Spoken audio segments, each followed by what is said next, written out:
Bueno, vamos a empezar por ahí. Yo soy Marcos Pavlinelli del INTA y estoy con mis compañeras Laura Mercado, Laura Martínez. Y bueno, vamos a contarles sobre un trabajo que hicimos aquí en Alpamanta, en el cual ha participado muchísima gente. Bueno, nosotros vamos a presentar, pero hay muchísima gente involucrada que ha sido bastante trabajo y han participado, por ejemplo, para el momento de toma de muestras y análisis, en el cual ha sido mucha gente. Seguramente me estoy olvidando algunos. En particular la gente también de Alpamanta, que le puse a Ricardo y a Victoria, pero bueno, también Florencia, Marina, mucho trabajo en todo este tiempo. Como les decía, vamos a hablar del ADN del suelo y del vino. Y esto un poco relacionándolo con, uno piensa ADN del suelo y de qué estamos hablando, ¿no? Lo importante acá es, lo que vamos a hablar son de los microorganismos y cómo influyen en la vinicultura, ¿no? Por ahí no se ve también la imagen, pero acá hacemos una comparación entre lo que sería un sistema orgánico biodinámico respecto de un manejo convencional. Seguramente muchos de ustedes están familiarizados con estos aspectos, pero bueno, es importante resaltar por qué estudiar, por qué conocer los microorganismos a partir de ese ADN que encontramos en el suelo y el vino, ¿no? Para tener un viñedo sano es necesario tener mucha vida en la parte de la rizósfera, ¿sí? Entonces tenemos que encontrar un sistema de manejo que fomente esa vida microbiana. Por otro lado, en la parte, digamos, aérea, hay mucha influencia de las levaduras y los microorganismos asociados también a ese viñedo, que después lo que termina en la bodega y después en una fermentación espontánea van a influir en la calidad del vino que se obtiene, ¿no? Lo que pasa, por contrario, en un manejo más convencional, es que se va perdiendo esta diversidad del suelo y entonces ya las raíces no se desarrollan tanto, la planta empieza a tener un déficit nutricional y empieza a ser más susceptible a enfermedades, ¿no?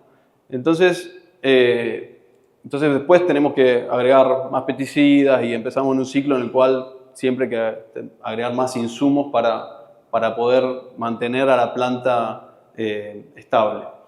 Y entonces, bueno, nosotros lo que hacemos vamos a hablar de la toma de muestras de lo que vemos desde el suelo y la caracterización de los microorganismos a partir del ADN que encontramos en el suelo. Y por otro lado, tomamos uvas y hicimos fermentaciones y también evaluamos qué microorganismos, hongos y bacterias estaban presentes en el vino que se elaboró.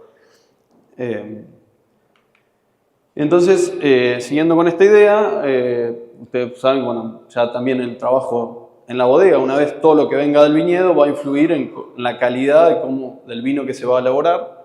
Entonces, tenemos esa composición de microorganismos que si lo cuidamos en el viñedo, van a influir positivamente en la característica final del vino, ¿sí? Aportan un montón de enzimas que van a ayudar a degradar y a liberar los compuestos que están en la uva, ¿sí? En el caso de los hongos son muy importantes en secretar ese tipo de enzimas. Mientras que en el convencional tenemos más dependencia de agregar insumos para que se sostenga la fermentación, para que las levaduras puedan crecer bien y además del agregado de levaduras y bacterias, ¿no? Entonces, teniendo todo esto en mente, decidimos hacer esta investigación en la cual, planteamos como objetivo principal estudiar el microbioma mediante análisis metagenómico en suelo y el vino. Y después comparar con las características químicas y microbiológicas. Por otro lado, evaluar si la aplicación de abonos orgánicos incrementa la nutrición edáfica y vegetal. Voy a poner un poquito por acá. Evaluar si la disposición de la tela antigranizo modifica las características de las uvas y el vino. Y evaluar la dinámica de las variables de suelo y vino en el transcurso de 3 temporadas. Esto se hizo el del 2021, 2022 y 2023. Y después, un objetivo emergente fue comparar con el manejo biodinámico con un manejo convencional de un viñedo cercano. Bueno, esta es acá en el viñedo de acá de Alpamanta. Bueno, un Malbec de tipo pie franco, en espaldero, con riego con goteo y manejo de suelo con labranzas mínimas, instalación de coberturas vegetales. Lo que evaluamos fue la aplicación de abonos orgánicos al orden de 15 toneladas por hectárea, de vermicompost, compost y un testigo al cual no se le agregó nada. Y otro factor fue la disposición de la tela antigranizo en formato Greenbull o formato Chapel, ¿no? Bueno, esos fueron 18 sectores en los cuales se hicieron 6 tratamientos por 3 repeticiones durante 3 temporadas. Entonces, acá lo que es un esquemita como para simplificar un poquito los análisis que hicimos. Vimos en floración, tomamos hojas para evaluar la nutrición. En envero también tomamos hojas y evaluamos nutrición. En la cosecha evaluamos el suelo, salinidad, fertilidad química, biológica y hicimos el análisis del microbioma. Después, por el lado de las uvas, vimos rendimiento, la parte físico-química del mosto, y en el vino vimos la microbiología de la fermentación, la físico-química y el microbioma, y después hicimos un análisis sensorial. Las condiciones ambientales en esos años fueron, pueden ver, bueno, la temperatura media en el 2021 estuvo en 19,8, fue aumentando hasta el 2023, levemente, pero hubo un ligero aumento. Después, bueno, tuvimos la lluvia, bueno, las precipitaciones fueron un poquito más alto en 2021, 2022 y un poco menos en el 2023. Y en 2023 una helada en noviembre. Bueno, y ahora les paso con mi compañera Laura Martínez, que les va a contar sobre la parte físico-química.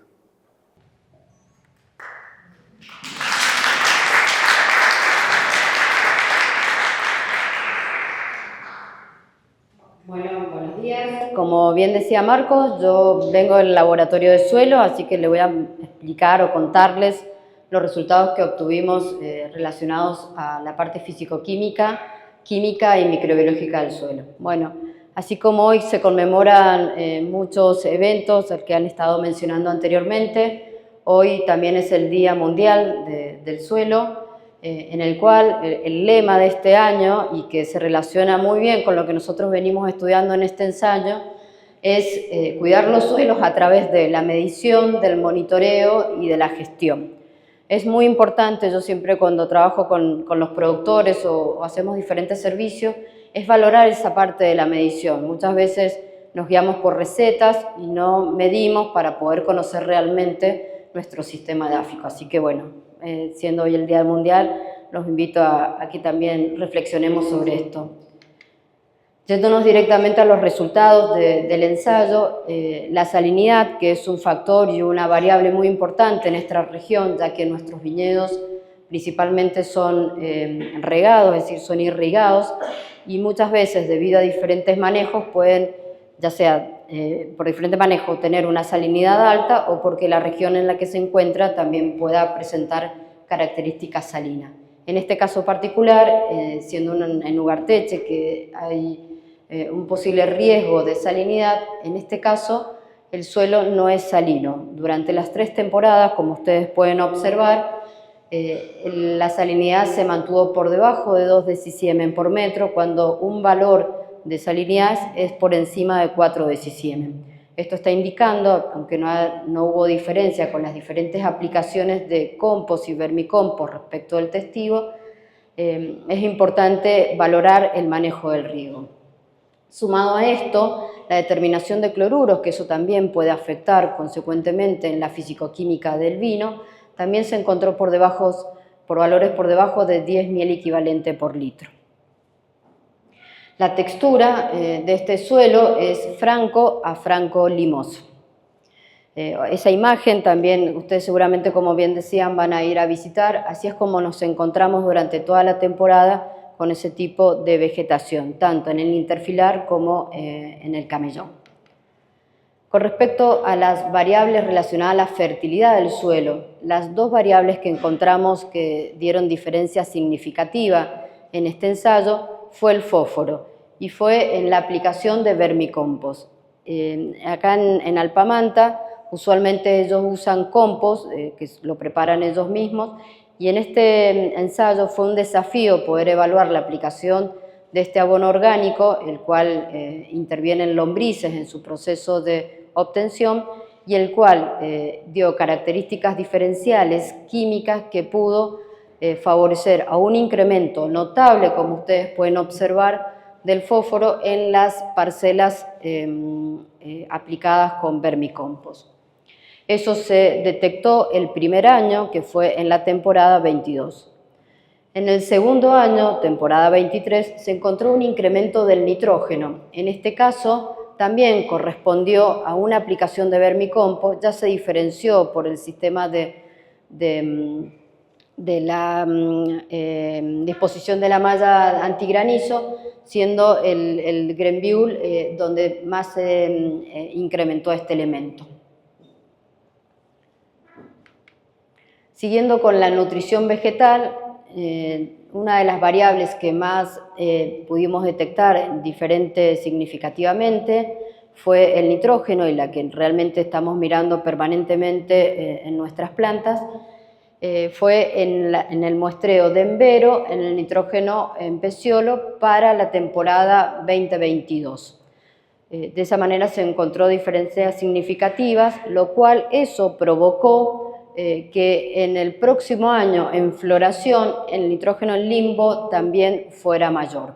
Acá no pudimos diferenciar por tratamiento, sino que el papel fundamental fue el ambiente. Como había mencionado anteriormente mi compañero, las temporadas 2021 y la temporada 22 fueron lluviosas y con temperaturas leves o acordes a, digamos, a una temperatura media, no hubieron temperaturas elevadas altas. Ese ambiente generó que favoreciera a un incremento de este nutriente en la planta. Yéndonos a los valores de microbiología del suelo y esa microbiología medida desde metodologías clásicas en laboratorio, pudimos detectar que típico de nuestro suelo, estos valores vienen siendo nuevos ya hace casi 10 años, ya que la microbiología de nuestra región no se medía debido a los bajos contenidos de materia orgánica que tienen nuestros suelos. En este caso pudimos diferenciar que las bacterias siempre se encuentran en una abundancia mayor que los hongos, en el orden de 10 a la 6 sobre 10 a la 3 o 10 a la 2 de hongos. Y desde el punto de vista de la funcionalidad nutricional, es decir, aquellos microorganismos que favorecen a la mineralización del nitrógeno o favorecen a la degradación del carbono, de la celulosa que incorporamos con nuestros vegetales, que denominamos celulolíticos, encontramos una alta abundancia de celulolíticos en el orden de 10 a la 4, como así los nitrificadores. Estos dos grupos de microorganismos que ya habían sido detectados en un ensayo medido también con aplicaciones de compost y vermicompost en Luján de Cuyo, también resultaron indicadores característicos típicos de nuestra zona y en sistemas agroecológicos para seguir, los cuales nos detectan que se encuentra en un estado óptimo de manejo y principalmente de una mineralización cíclica natural. Como les decía Marcos también, en la presentación uno de los objetivos emergentes que surgió, que no fue planteado en un inicio, sino que surgió después de ir haciendo los seguimientos y el efecto que teníamos en el ambiente, queríamos evaluar también cómo se diferenciaba el manejo biodinámico de uno convencional. Localizamos una de las fincas acá cercanas a Alpamanta, que tiene manejo convencional. Ustedes pueden observar en la imagen cómo el suelo es totalmente desnudo respecto del otro que está totalmente cubierto, como les decía recién, desde la hilera hasta el camellón. Los resultados que obtuvimos, que estos se realizaron en el momento de cosecha, observamos que la salinidad en ambos sitios se mantuvo por debajo del nivel de suelo salino, es decir, encontrándonos con valores en 2,5 para el manejo convencional respecto de 1,5 en el biodinámico, siendo por supuesto un mejor manejo a pesar de esa textura franco-limosa en biodinámico.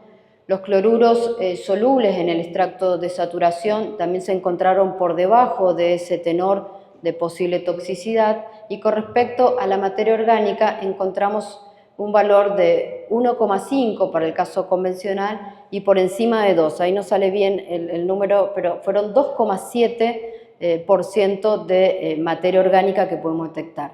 Son valores que para nosotros, los que regionalmente manejamos, son valores relativamente muy altos para lo que estamos acostumbrados. A su vez, miren el contenido de nitrógeno, de 950 que detectamos en el convencional, obtuvimos 1200 miligramos por kilo en el suelo, y el fósforo y el potasio se encontraron en valores normales a nuestra región. Acá vale destacar realmente cómo el manejo biodinámico respecto al convencional incrementa esa fertilidad química en nuestros suelos. Y un resultado relacionado a la microbiología y principalmente a la respiración del suelo, que se traduce en esa actividad microbiana del suelo, es que obtuvimos diferencias significativas en la actividad, con valores que fueron de 0,19 a 0,42 para biodinámico y notoriamente marcado. Nosotros estos valores son los que detectamos microbiológicamente para poder comparar manejos agroecológicos, orgánicos, biodinámicos respecto de lo que son convencionales, donde tenemos un menor contenido de materia orgánica y por lo tanto vamos a tener una menor actividad de la misma. Y yéndonos a los resultados de los microorganismos relacionados a la mineralización, a esa funcionalidad nutricional, detectamos que las bacterias, los fijadores de nitrógenos y los nitrificadores fueron mayores en su abundancia significativamente del convencional, mientras que los amonificadores fueron menores en el biodinámico. Este resultado está directamente relacionado, ya que en los convencionales, debido al gran aplicación de urea o de componentes de síntesis, genera sustrato, predispone a que esta biota amonificadora se incremente, se diferencie de los nitrificadores, siendo principalmente dominante. De esta manera no permite que los nitrificadores, que son un grupo de microorganismos quimiautótrofos, es decir, que son sensibles a diferentes ambientes, son enzimas mesófilos, requieren sistemas aireados, solamente pueden desarrollarse permitiendo ese ciclado, esa disponibilidad del nitrógeno en sistemas biodinámicos con coberturas vegetales, como hemos observado.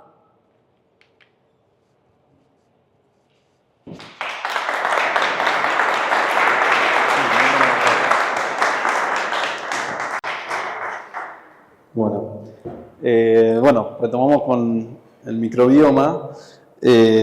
Bueno, tenemos un problema, no tenemos el puntero láser, así que tenemos una varita acá, pero no me dan las manos. Bueno, les voy a contar sobre el microbioma, el análisis que hicimos sobre esos microorganismos a partir del ADN, ¿no? Lo que Laura les contaba recién es directamente con el cultivo, ¿no? Cultivando los microorganismos, ¿sí? Lo que pasa es que, bueno, lo que se puede cultivar es el 1%, ¿no? De toda la diversidad que hay en el suelo. Entonces, con el ADN podemos llegar un poquito más, o sea, alcanzar mayor diversidad. Ya van a ver que no podemos entender todo lo que hay porque es súper complejo, pero aumenta un poco más el conocimiento que tenemos sobre la microbiología del suelo. Bueno, entonces, ¿cómo hacemos? Tomamos muestras de suelo, ¿sí? En 15 a 20 centímetros de profundidad y se tomaron, en este caso las parcelas estaban, los sectores en los que se hicieron las aplicaciones eran, Por cada claro, o sea, como 6 plantas, tomábamos con un barreno y se juntaban aproximadamente 2 kilos de suelo, ¿sí? Y de ahí lo que hacíamos era, vamos al laboratorio, llevamos al laboratorio, hacíamos extracción del ADN, amplificábamos un marcador, en el caso del 16S para el caso de bacterias y el ITS para hongos. Y después se hace una secuenciación para determinar cómo está constituido ese ADN, y después se hace una agrupación en el momento del análisis, que son las variantes de secuencias de ASVs, que es una aproximación, se junta todo lo que se parece entre sí, todas las secuencias que detectamos, se juntan todo lo que es parecido, se hacen grupos, ¿sí? Y a eso se le llama, le vamos a llamar ASVs, de acá en adelante voy a hablar mucho de eso, pero es una aproximación de todos los organismos que estaban presentes en el suelo, ¿sí? ¿Por qué? Porque no le vamos a poder poner nombres a todo, ¿no? O sea, hay mucho desconocimiento de la microbiología del suelo, entonces mucho de las secuencias que encontramos lo buscamos en la base de datos internacionales y no le podemos asignar un nombre, ¿sí? No podemos decir Bacillus, Pseudomonas, o sea, muchos están estudiados y es fácil, algunos son más conocidos, más famosos, entonces es fácil ponerle el nombre, pero muchos permanecen desconocidos, entonces el término es ASVs, ¿sí? Es lo que vamos a hablar de acá en adelante. Y bueno, con ese análisis después se hace una interpretación de qué es lo que tenemos en ese suelo. Después, para ordenar un poquito la presentación, voy a hablar varias veces de la clasificación taxonómica que va a ser en este orden jerárquico de filo, clase, familia, género, orden, familia, género y especie, y después de las funciones, ¿sí? Y con esto lo que queremos llegar a hacer es conocer cuáles son esos microorganismos que habitan en el suelo o el vino, y conocer después la capacidad metabólica, ¿sí? Asociar las funciones que pueden llevar a cabo esos microorganismos, y por otro lado determinar el terroir microbiano, ¿no? En cada ambiente, como decía antes, va a tener una particularidad de microorganismos que son únicos a la región, y eso va a influir en la característica del vino que se elabora. ¿Qué vimos? Respecto a la diversidad, se diferencia como alfa diversidad y beta diversidad. Lo que vemos a nivel de diversidad de procariotas, que incluye bacterias y arqueas, en la cual encontramos mayormente bacterias. Y lo que vemos en el 2020 no se hizo aplicaciones, ¿sí? Previo a la intervención, a que empezamos con todos los tratamientos y a evaluar el agregado de compost, vermicompost, se evaluó cómo estaba ese microbioma ya en el suelo, y bueno, detectamos en total, todas las temporadas que se analizaron, en todos los años, 1822 ASVs, de los cuales esos se pudieron clasificar en 18 filos, 116 órdenes y 219 géneros, ¿sí? Que esto equivale a un 60% más o menos del total, o sea, hay un montón, hay 40% que quedan sin clasificarse. Y volviendo a esto del 2020, lo que vemos que ya en cada sitio que seleccionamos los lugares donde íbamos a hacer las aplicaciones, pero queríamos evaluar primero qué pasaba, si estaba estructurado si había microbioma ya, algunos microorganismos ya establecidos según los sitios, ¿no? Para ver cómo estaba de base, y vimos que ya existía como cierta estructuración de esas bacterias. En algunas regiones hay algunas bacterias que son muy distintas a la de 3 metros más allá o 5 para el otro lado, ¿no? O sea, como que evidentemente ya hay una muy buena comunicación entre las plantas y los microorganismos, ¿no? Ya antes de empezar con los ensayos. En el 2021 se empezaron a hacer aplicaciones y bueno, vemos que estaban 1146 ASVs, bajan a 791, En el 2022 bajan a 452 y después ya no vemos que existieran taxones, me refiero a microorganismos diferenciales por los sitios que estábamos evaluando. O sea que esa estructuración que teníamos un poco se fue perdiendo, posiblemente por la intervención que empezamos a hacer. Y también tenemos una baja fuerte primero de esa diversidad, ¿sí? Baja en el 2021, 2022, pero en el 2023 se recupera, o sea, hay 2097 ASB, o sea, sube, incluso pasa lo que teníamos al principio. Y ahí ya se empiezan a ver algunos taxones diferenciales asociados con el agregado de compost, ¿no? Entonces, bueno, esto lo voy a retomar más adelante. Acá, como decía, al momento de evaluar la diversidad entre los distintos tratamientos, bueno, no se ve muy bien, pero acá están la aplicación del testigo y la aplicación de compost y vermicompost. Bueno, se fijan, las barras no hay una diferencia estadística en ninguno de los años, 2020, 2021, 2022, 2023, o sea, todo más o menos parejo. Están en el orden de la alfa diversidad de Shannon entre 3,2 y 4,8, que es más o menos lo esperable para este tipo de suelos. Después hacemos un análisis de qué factores. ¿Se acuerdan que Laura les contaba que hicimos un análisis físico-químico? ¿Sí? Entonces queríamos ver, bueno, cómo se relaciona todos esos aspectos físico-químicos con los microorganismos que encontramos. Entonces empezamos a evaluar cuáles de esas variables físico-químicas podían explicar las características de lo que veíamos a nivel de diversidad. Y entonces acá tenemos, por ejemplo, lo que vimos, evaluamos varios, y lo que vemos a nivel del pH del suelo, vemos que hay una correlación digamos, leve pero significativa. Y vemos que, o sea, cuanto más alto el pH, más alta la diversidad, ¿sí?, de las bacterias.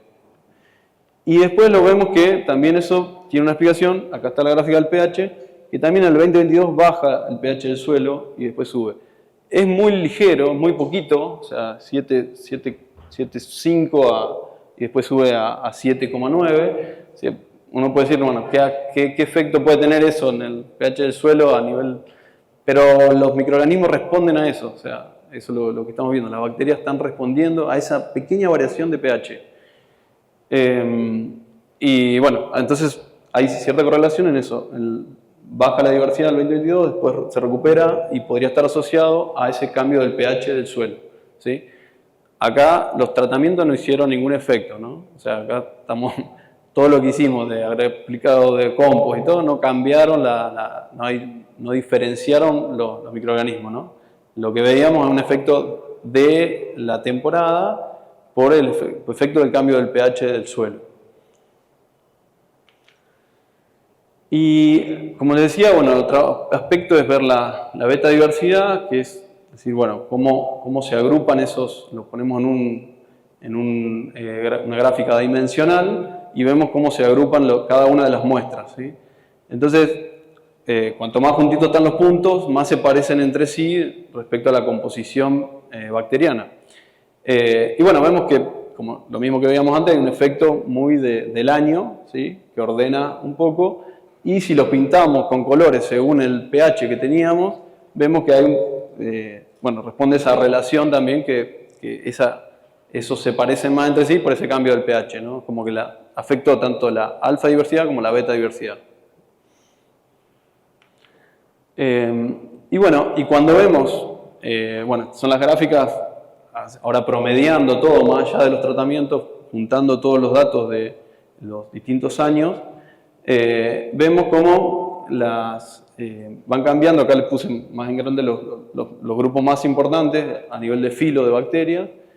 Y fíjense que en el 2022, bueno, 2020 esta parte verde son acidobacteriotas.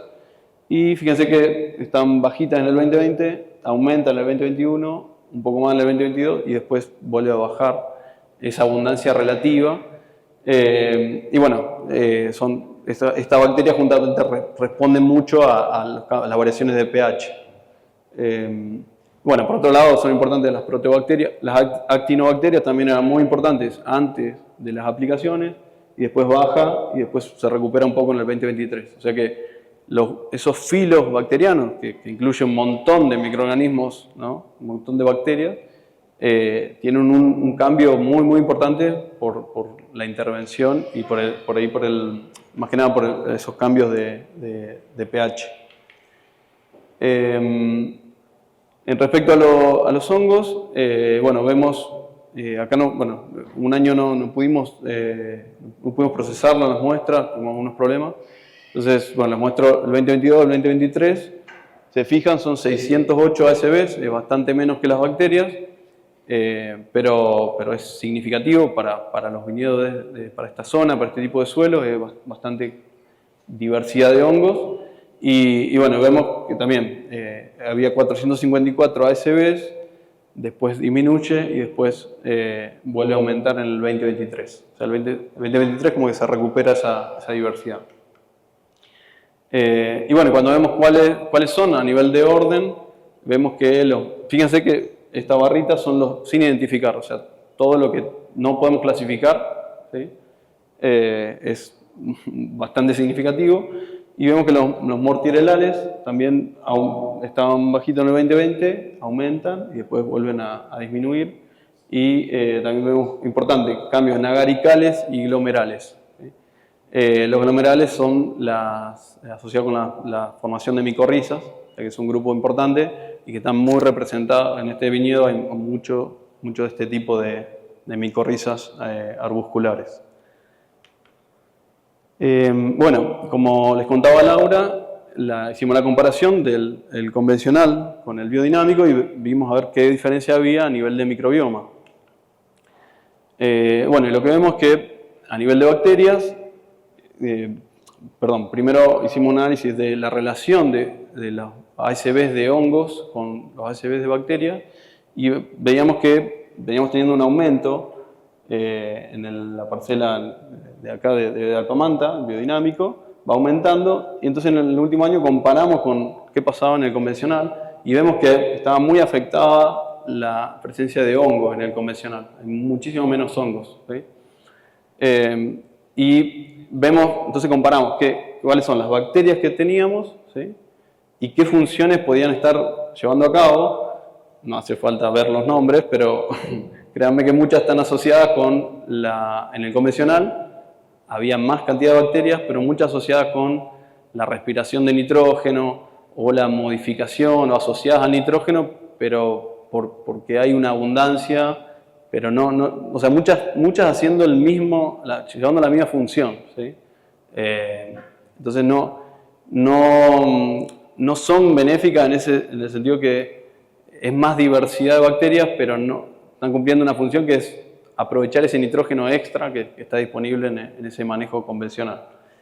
Y en el caso de hongos, muy interesante, Glomus y Funeliformis, que forman micorrizas arbusculares, eran las diferenciales, las que más marcaban al manejo biodinámico, mientras que lo que ven en las barras naranjas son todo lo que se veía diferencial, o sea, más abundante en el convencional, y muchas de lo que vemos están asociados son patógenos de planta, ¿sí? Hongos con patógenos de planta o que tienen la capacidad de vivir en madera podrida o pudrir madera, ¿no? Entonces, bueno, esto es un resultado muy interesante porque comprueba eso, que se está trabajando de forma de dejar que crezcan las micorrizas y eso va a hacer que va a tener un mejor desempeño la planta, mejor nutrición, mejor estado sanitario y también va a reducir la componente de patógenos de planta, ¿no? Lo que estamos haciendo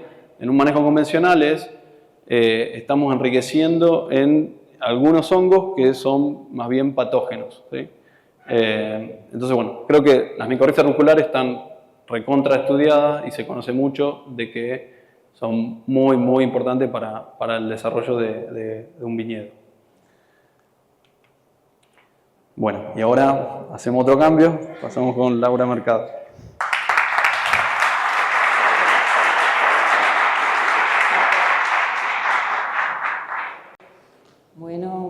días a todos.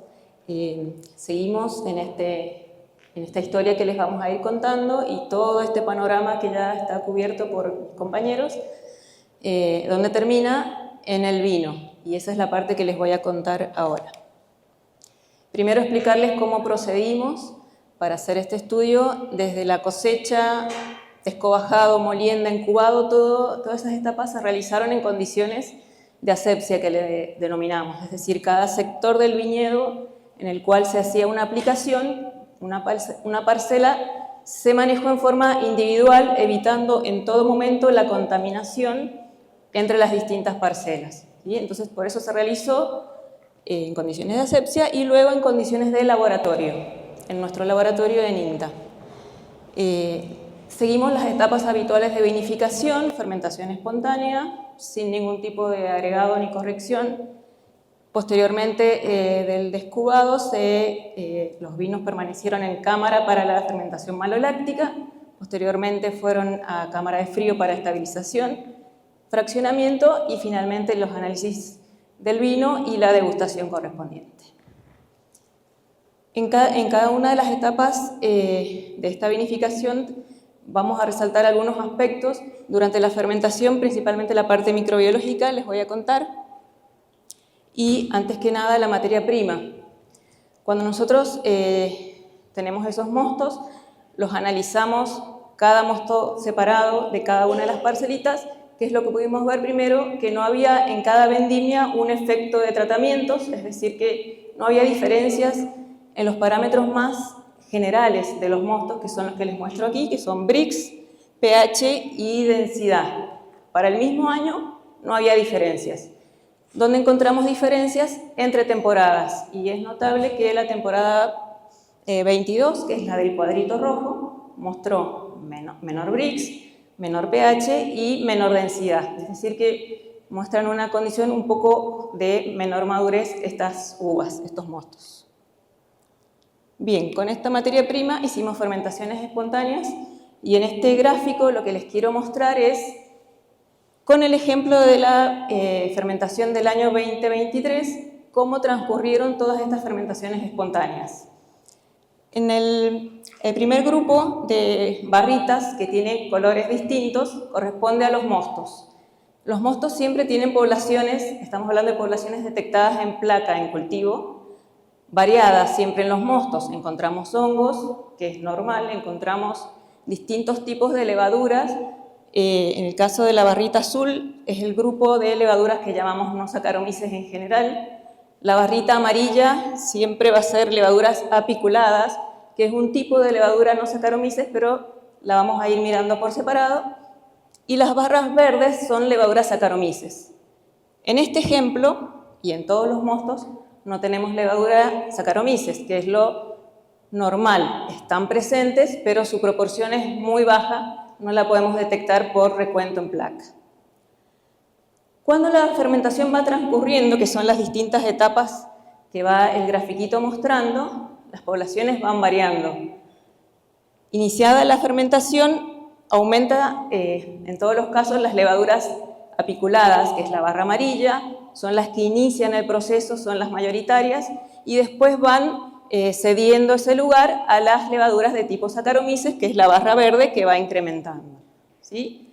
Y a medida que transcurre, desde los mostos arrancamos en poblaciones, en este caso de 10 a la 4 unidades formadoras de colonia por mililitro, aumenta y suele mantenerse en valores de 10 a la 7 hasta el final.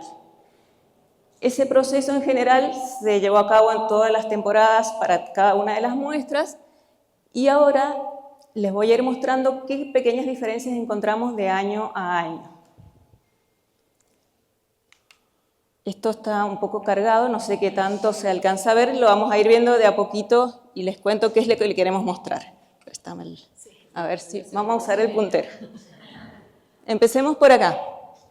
En este gráfico lo que estamos viendo son las poblaciones principales de levaduras en la etapa final del proceso. ¿Vieron que les dije? Tenemos barras verdes, que son estas altas, hay muchas Saccharomyces. Y hay 3 grupitos porque son los 3 tratamientos que estamos analizando este año. Este fue el primer año. Sin ver mucho detalle, ustedes ven acá un color azul, ¿verdad? Ese tratamiento nos mostró unas poblaciones distintas en este final de fermentación. No era solo Saccharomyces.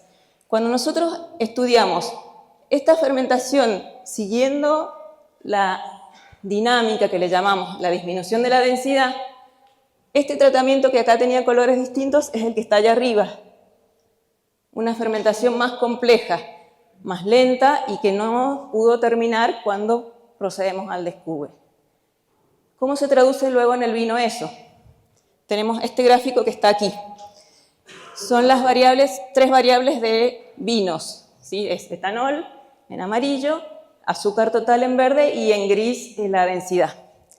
La fermentación compleja, fíjense, tiene etanol más bajo, tiene azúcares residuales y tiene una densidad elevada en los vinos. Es decir que de las 3 réplicas de ese tratamiento, ninguna de ellas funcionó bien, ¿sí? Tuvo problemas en terminar. Cuando nosotros vamos a la última etapa, que es el análisis sensorial de esos vinos, ¿qué tenemos? Esta fermentación compleja es esta que tenemos acá. Se separa de las otras. Este año pudimos observar que cada tratamiento dio vinos distintos desde lo sensorial y este, que venía complicado, se asoció a caracteres poco deseados. Primero el dulzor, porque estaban dulces realmente, y después caracteres propios de esa condición, solvente, químico, etc. ¿Bien? Una cosa notable de este año, que está acá chiquitito, es que estos vinos que correspondieron al tratamiento con vermicompost fue como el comportamiento óptimo. Las fermentaciones transcurrieron bien, los caracteres del vino fueron adecuados y los caracteres sensoriales fueron los más apreciados este año. ¿Qué pasó al año siguiente? En el año siguiente se hacen complejos los gráficos porque estaban todos los tratamientos de abono y de tela. ¿Qué les quiero mostrar? Desde lejos podemos ver acá nuevamente el azul, ¿sí? También hubieron algunos tratamientos con finales de fermentación difíciles, en los que Saccharomyces no era la única ni era la mayoritaria. ¿Eso cómo se traduce? Otra vez, curvas acá que no llegan a la densidad 1 mínimamente. Y nuevamente lo que obtenemos es esto. Fíjense qué gráfico bastante evidente. Este tratamiento no tuvo azúcares residuales, tuvo densidad bien baja y tuvo etanol alto. Fue el que se desarrolló óptimo en todas sus réplicas. Todos los otros tuvieron alguna réplica con alguna dificultad en completar esa fermentación. Esto es vinos en el momento de fraccionar. Cuando los vinos los analizamos sensorialmente, que es la última etapa, tenemos este tipo de gráfico. Las elipses, que corresponden a los caracteres de cada vino que se están estudiando, si ustedes las miran desde lejos, se superponen. Quiere decir que, considerando todos los tratamientos, no hubo una diferencia significativa desde el punto de vista sensorial. Este año, el abonado no modifica los caracteres que tienen los vinos. Lo que sí vimos este año es que hay una diferencia por la disposición de tela. En todos los casos, el vino se diferenció de acuerdo al formato Grembiule o Chapelle, ¿sí? Tuvo características que fueron significativas y diferentes. Fue muy interesante encontrar este resultado y al año siguiente, para hacérselos cortos, si ustedes miraron el gráfico, la pantalla anterior y esta son bastante similares, ¿sí? Nuevamente tenemos acá fermentaciones que están muy allá arriba en las curvas, ¿sí? Y tenemos estos saltos, ¿sí? ¿Qué quieren decir esos saltos? Que hubo mucha diferencia entre las réplicas del mismo tratamiento, ¿sí? Réplicas que anduvieron más o menos bien, réplicas que no. Nuevamente tenemos esta complejidad en los vinos, mucha dispersión en cuanto al azúcar que tenían, el alcohol que se lograba. Y nuevamente tenemos esto compleja la gráfica del sensorial. Nuevamente, el abonado no produce diferencias significativas entre los vinos y sí hay algo de diferencia en cuanto a la tela, por lo menos en alguno de los tratamientos, ¿sí? Se diferencian por algunas características en función, favoreciendo en los dos casos al tratamiento en capilla, que dio mejores resultados. Bien, para resumir un poquito esta mirada y qué es lo que nos están diciendo estos datos. Primero, nuevamente ponemos la foto del viñedo para recordar dónde arrancó este viñedo. Mostraba alta heterogeneidad. Se midieron una serie de parámetros para describir esa heterogeneidad.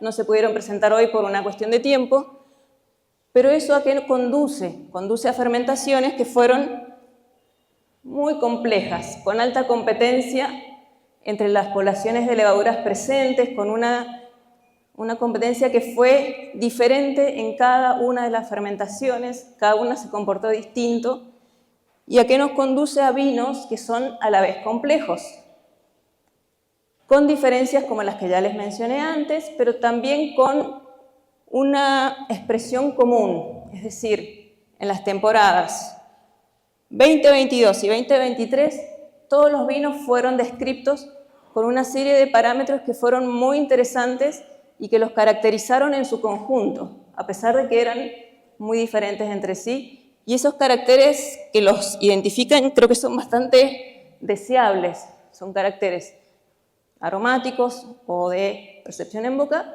y otros en el último año solamente aromáticos, pero creo que son para esta bodega creo que son muy interesantes de considerar. Bien. No sé, me voy a poner acá. Bueno, ¿cómo están? ¿Muy cansados? Bueno, faltan unas cuantas todavía. Bueno, vamos a ver si puedo manejar esto así.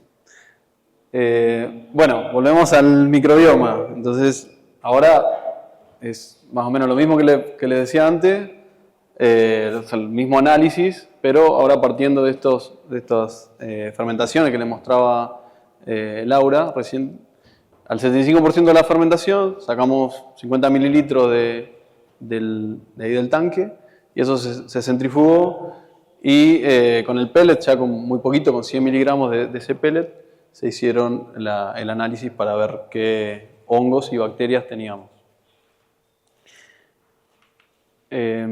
Bueno, entonces acá lo que vemos es, a nivel de bacterias, ya saben lo que son los ASBs, teníamos 298 y 61 ASBs en el caso de hongos, ¿no? ¿Se acuerdan? Es bueno, bastante menos que lo que veíamos a nivel de suelo. Las bacterias es bastante notable la cantidad el número de bacterias diferenciales. Acá hay que hacer la salvedad de que acá estamos detectando el ADN y puede ser que exista alguna contribución de algunas que no están activas. Digamos que no todas estas bacterias van a estar activas, es una contribución del ADN. Por supuesto, las que más activas están, más representación del ADN van a tener, ¿no? Lo que vemos a nivel de diversidad, no hay diferencia entre los distintos años, lo mismo para hongos, o sea, están todos parecidos en cuanto a la diversidad. Bueno, vamos viendo el 2021, lo que es a nivel de bacterias, vemos 40 ASBs, ¿sí? Y muestro solo las más importantes. No hay diferencia entre los tratamientos, ¿sí? A nivel no detectamos ninguna bacteria que sea diferencial en el tratamiento, que haya influido en el vino, ¿sí? Por el tratamiento que hicimos en el viñedo. No hay diferencias.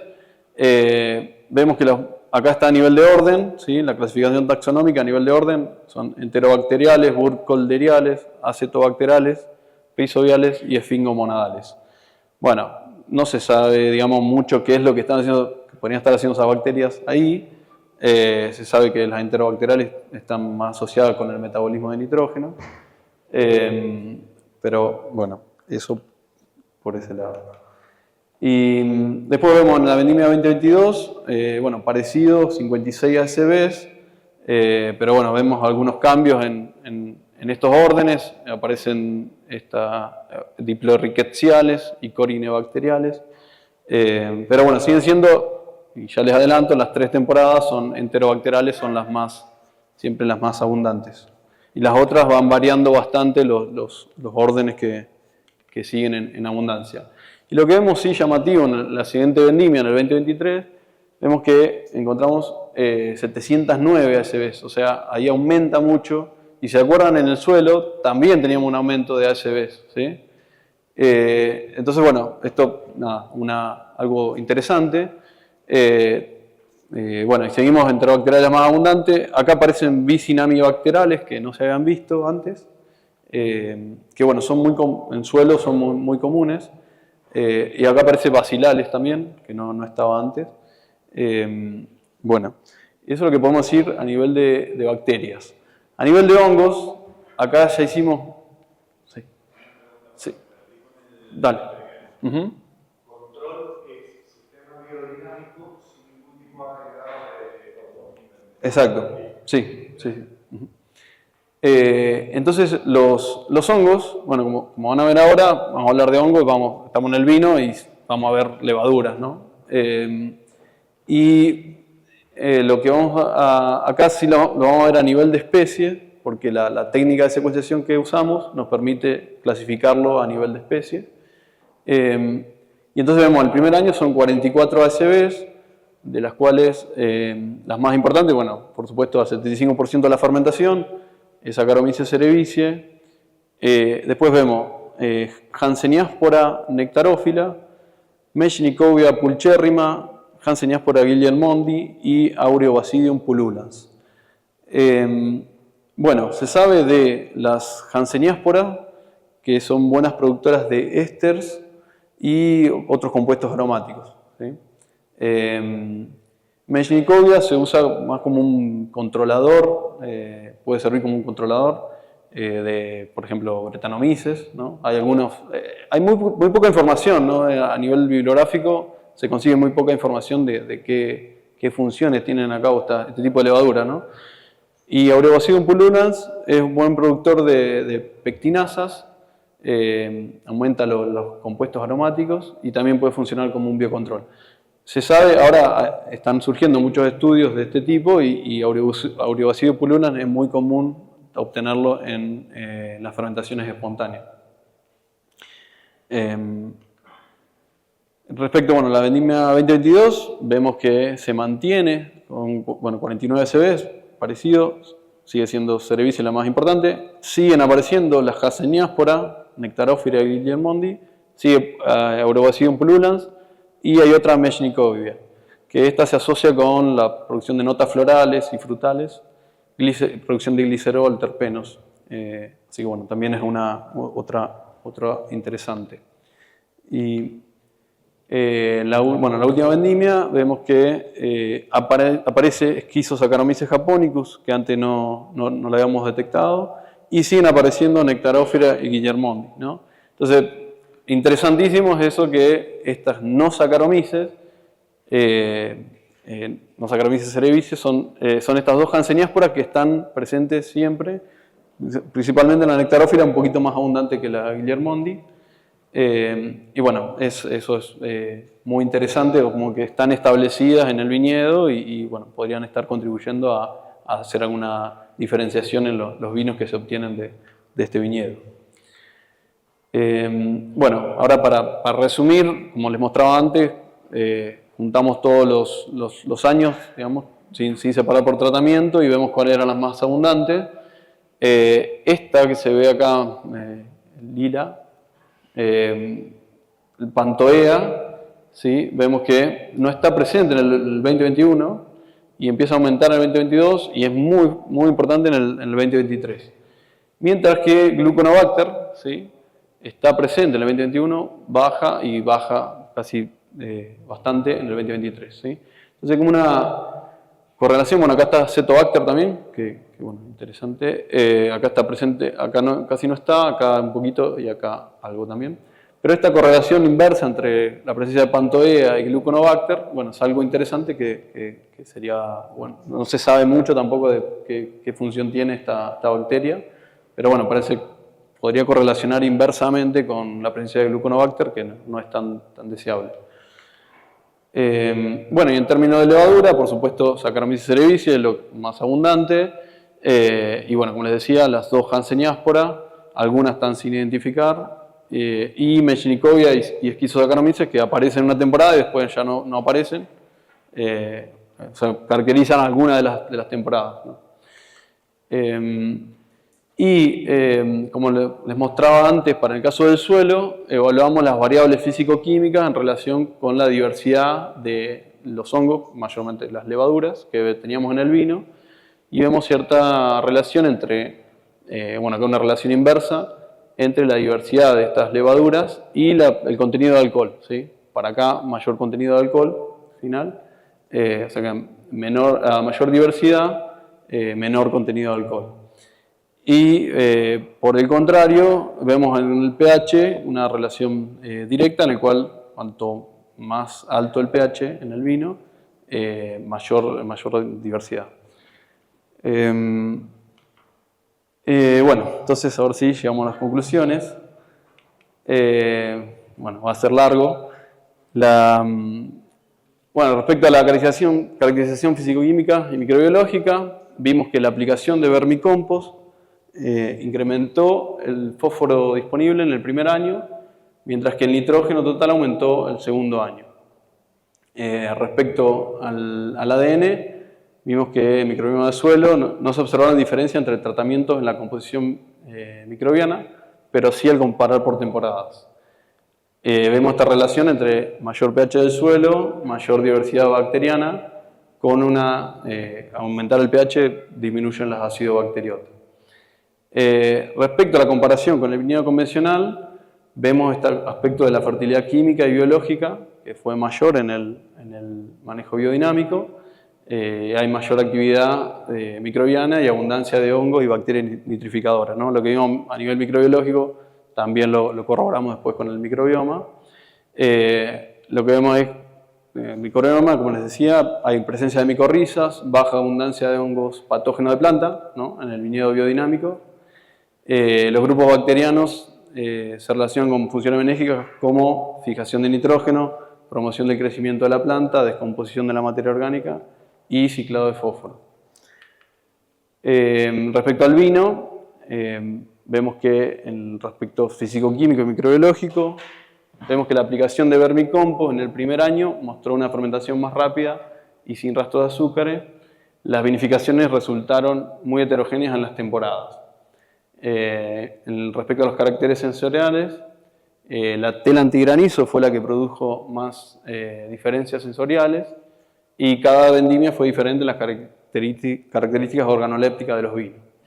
Respecto a lo que encontramos a nivel del ADN, del microbioma, vemos que las levaduras no Saccharomyces, como dije antes, las dos Hanseníaspora, Auribocidum pullulans y Mechanicogia tienen impacto en caracteres sensoriales y bioprotección del vino, es algo interesante a estudiar a futuro.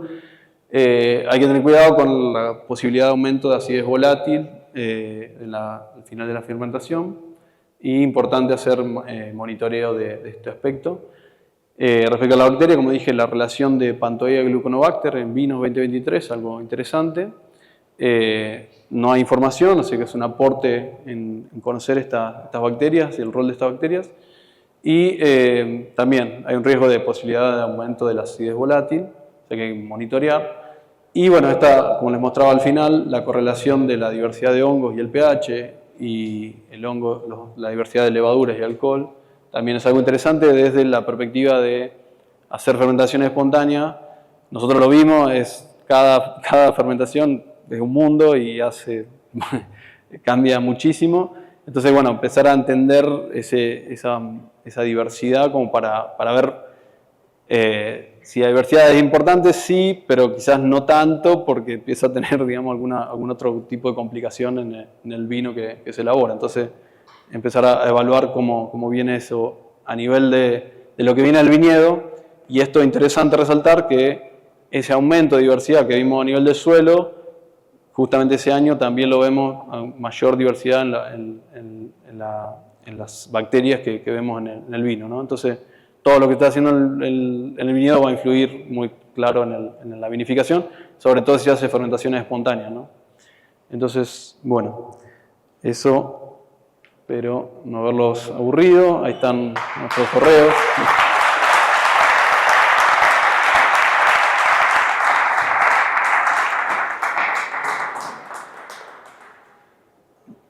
Bueno, y ahora esperemos que tengan muchas preguntas. No, si hay preguntas. Una consulta era si había diferencia cuando hablaban del nitrógeno, fósforo y potasio en cuanto a la disponibilidad o en cuanto a la presencia del, digamos, química. Eso no me quedó claro. Con un sistema y con otro sistema. O sea, si el biodinámico tenía más disponibilidad de fósforo, por decir, o no. No. Sí, estaba pensando en lo que me estabas preguntando específicamente. Con respecto a la fertilidad química, comparando biodinámico con convencional, lo que detectamos es que hubo un incremento de nitrógeno con valores en biodinámico de 1.200 miligramos por kilo, con diferencias en 950 miligramos por kilo, pero no pudimos detectar si esa diferencia, por qué tipo de nitrógeno era específicamente. No pudimos detectar si en el convencional esos 950 miligramos por kilo son por un aporte de urea, como en el caso de un biodinámico, quién es el que lo predispone, si es amonio, nitrato o un nitrógeno orgánico. La metodología de determinación considera todas estas determinaciones, no discrimina entre lo que es el nitrógeno disponible con lo que es el nitrógeno orgánico propiamente. Pero sí encontramos diferencias, como así también la materia orgánica, que es uno de los indicadores más notorios, principalmente que se pueden observar a través de las imágenes, entre 1,5 aproximadamente, no me acuerdo ahora el número en convencional, respecto de 2,7 en el biodinámico.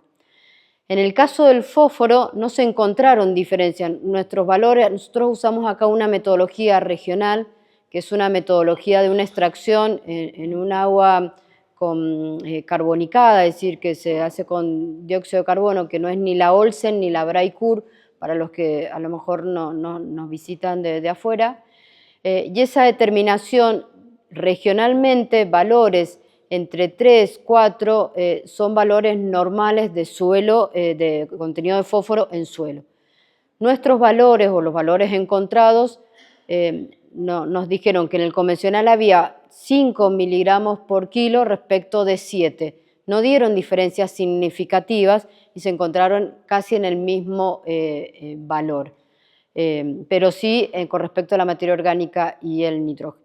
Y complementado a esta fertilidad que llamamos biológica, esta química que te acabo de mencionar, sí pudimos detectar ese incremento de los microorganismos nitrificadores, que son aquellos que pasan del amonio al nitrato en suelo. Encontramos un notorio incremento de esto en desmedro de los amonificadores, que son aquellos que pasan del nitrógeno orgánico al amonio y que se los encuentra mucho en sistemas donde hay, puede haber cualquier tipo de otro nitrógeno, pero nosotros lo relacionamos en el convencional con aplicaciones continuadas de urea, que es un nitrógeno orgánico principalmente.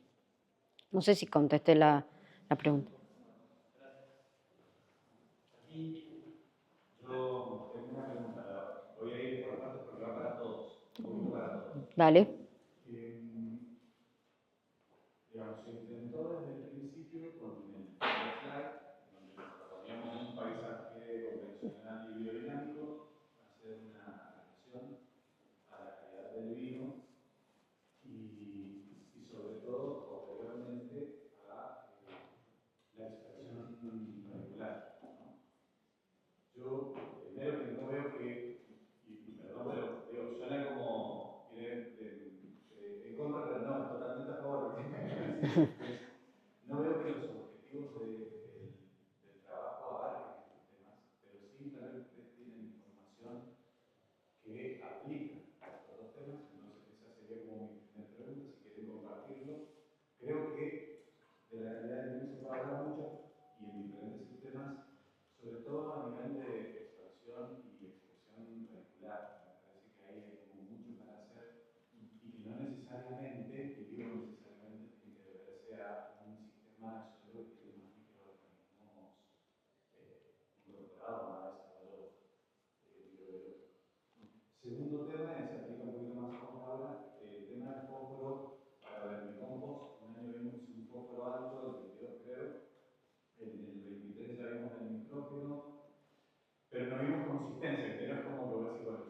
un agregado de fósforo, no sé, constante o algo por el estilo, me pregunto si te da a interpretar que hace falta tiempo Bien. o exactamente Bien. pensás al respecto. También en el sentido del microbioma, vimos que había una gran ¿Ah? variación interanual. Que lo subo. Ah, que subo.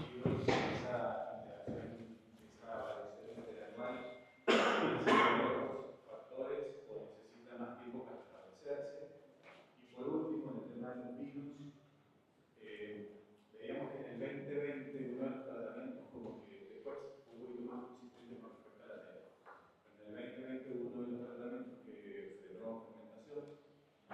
Voy a usar una vieja frase que no me pasó, pero me lo contó un amigo, que la usamos todos, pero en el 2020 hubo en el mundo general de la economía hubo mucho frenado de fermentaciones, tanto con nativas como con seleccionadas, cuando no trabajamos con fructofílicas, digamos, y me preguntaba si habían notado que había una quebradura láctica, digamos, o sea, que había algún predominio de lácticas creciendo que a veces fomentan este tipo de frenados de fermentación.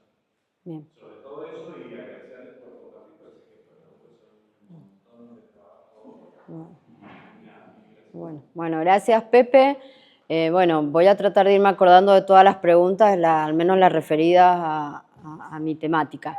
Mira, con respecto a los objetivos planteados, un poco la verdad que tenemos muchísima información y no nos daba el tiempo y también a veces uno también se cansa, pero este ensayo nació con un ensayo de tipo proyecto Iberoeca, en el cual nos relacionamos con una bodega de España, de Terras Gauda, en la cual teníamos que tener objetivos en común.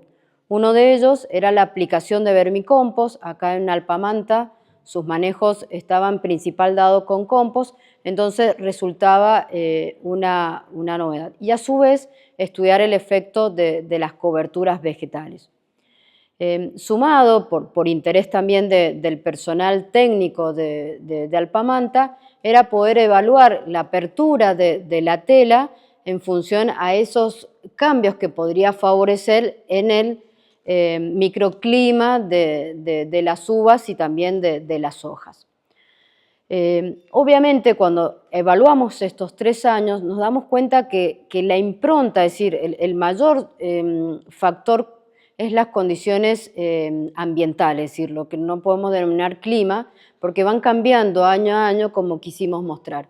A veces son pequeños grados que uno a veces puede detectar en temperaturas altas, pero cuando esas temperaturas altas se dan mucho tiempo de manera prolongada, condicionan al viñedo como una helada o como también lo fueron las 2 primeras temporadas, que para nuestras condiciones que son por debajo de 300 milímetros de lluvia, que de pronto hayan llovido durante la temporada de enero-febrero, bueno, en realidad en el año fueron 260, pero en enero y febrero llovió casi más del 50%, que no lo mostramos en esos datos.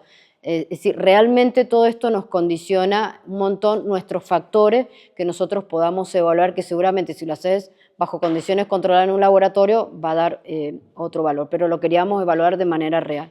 Sí pudimos cumplir con alguno de estos objetivos, principalmente el gran hallazgo o el dato que nos llama la atención es el vermicompost, pero no porque queramos acá valorizar el vermicompost sobre el compost, sino porque muchas veces el manejo, es decir, en este caso, considerando que eran materias primas iguales a la hora del procesamiento y que solamente hubo un efecto de la lombriz en la etapa mesófila, eso comparado con otros ensayos que teníamos experiencia, favorece a un mayor contenido, que no mostramos también ese dato, de fósforo en el vermicompost. Obviamente eso no lo podemos replicar año tras año, por eso volvemos a ese lema del día de hoy, la importancia de medir previamente, no te digo todo los variables, pero sí esos elementos que para nosotros resultan cruciales o que nosotros quisiéramos mejorar en nuestro suelo para poder evaluar si el compost que yo, o el abono que voy a querer usar es lo suficientemente adecuado para mi necesidad.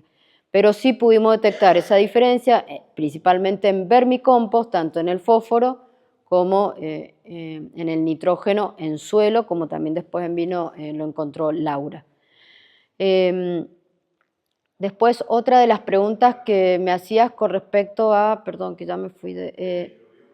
no, pero algo de nitrógeno me dijiste, algo del fósforo, bueno, te lo respondí con eso. Bien. No, no. Bueno, totalmente, pero vuelvo a lo mismo, porque todo depende del lugar en el que nos encontramos. Acá es un sistema en el cual nosotros tenemos coberturas permanentes desde la hilera hasta el interfilar de forma permanente todo el tiempo. Entonces,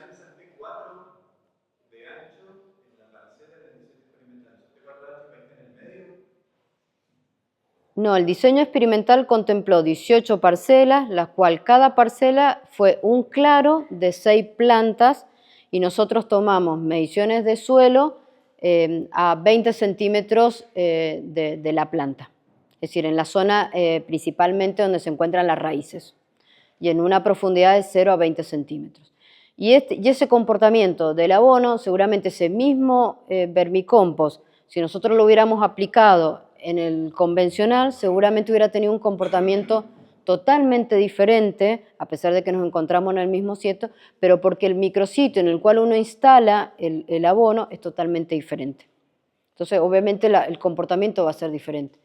Empezando ya que la insolación va a favorecer una mineralización mucho más rápida que en estos sistemas donde esa disminución de la relación carbono-nitrógeno que nosotros provocamos al incorporar o al colocar un abono orgánico va a ser más lenta en sistemas como con cobertura permanente en la cual genera un ambiente más frío y no de tanta insolación.